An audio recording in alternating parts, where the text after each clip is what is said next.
किराएदार बेटा। जितना ये घर आपका है ना, उतना ही मेरा भी है। मैं कहीं नहीं जाने वाला। जाना तो पड़ेगा ही तुझे, क्योंकि अब मैं तेरा कोई भी खर्चा नहीं उठाने वाला। ठीक है, मत उठाइए मेरा खर्चा, मैं अपने दम पर भी जी सकता हूँ। तो बेशर्मों की तरह अब तक यहाँ क्यों खड़ा है? अपना सामान ले और निकल जाए यहाँ से। रौनक पैर पटकते हुए वहां से चला जाता है।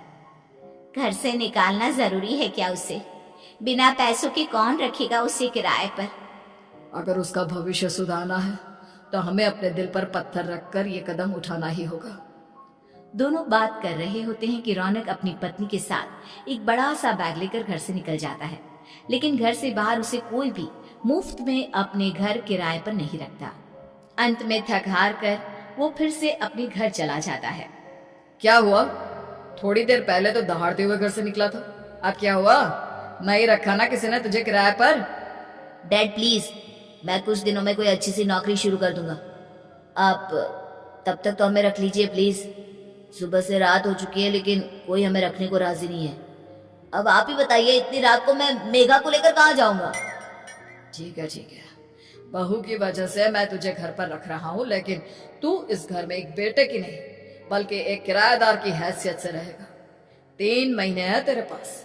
इन 3 महीनों के अंदर अंदर मुझे तेरी पहली तनख्वाह हाथ में चाहिए, समझ गया? पक्का डैड, इन 3 महीनों के अंदर अंदर तो कोई बढ़िया सी नौकरी ढूंढ ही लूंगा मैं।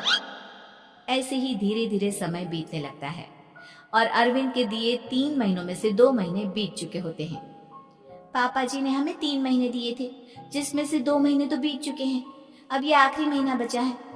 अरे तुम चिंता मत करो, आज मेरा ना 2 जगह इंटरव्यू है, दोनों में से कहीं ना कहीं तो जॉब लग ही जाएगी। अच्छा, all the best. Raunak interview के लिए निकल जाता है, जिसके बाद शाम में रौनक घर आता है। कैसा गया इंटरव्यू? आपकी नौकरी लगी या नहीं? अरे पहले सांस तो ले लेने दो अच्छे से। बताइए ना, मुझसे तो जरा भी इंतजार नहीं हो रहा है। वो दरअसल बात यह है कि मेरी नौकरी तो लग चुकी है लेकिन पैसे बहुत कम है। कितने पैसे हैं? 15,000। इतने में अरविंद और कमला मिठाई का डिब्बा लेकर आ जाते हैं। बधाई हो बेटा। हम जानते थे तेरी जॉब जरूर लगेगी। लेकिन मेरी सैलरी बहुत कम है मम्मा। कम है तो क्या हुआ, धीरे धीरे बढ़ जाएगी। हाँ बेटा, हम तो बस चाहते थे कि तू अपने पैरों पर खड़ा हो जाए। मतलब अब आप मुझे घर से नहीं निकालेंगे? नहीं, ये सब हमने तुझे जिम्मेदार इंसान बनाने के लिए किया था। Thank you mummy papa. अगर आप दोनों ऐसा नहीं करते तो मुझे कभी अपनी जिम्मेदारियों का एहसास तक नहीं होता। आज आपने मुझे सिखा दिया कि इंसान का अपने पैरों पर खड़ा होना भी जरूरी होता है। इतना कहकर रौनक झट से अपने माता पिता के गले लग जाता है और अपनी कमाई की पहली तनख्वाह वो अपने माता पिता के हाथ में सौंपता है। इस तरह रौनक एक गैर जिम्मेदार व्यक्ति से एक जिम्मेदार व्यक्ति बन जाता है।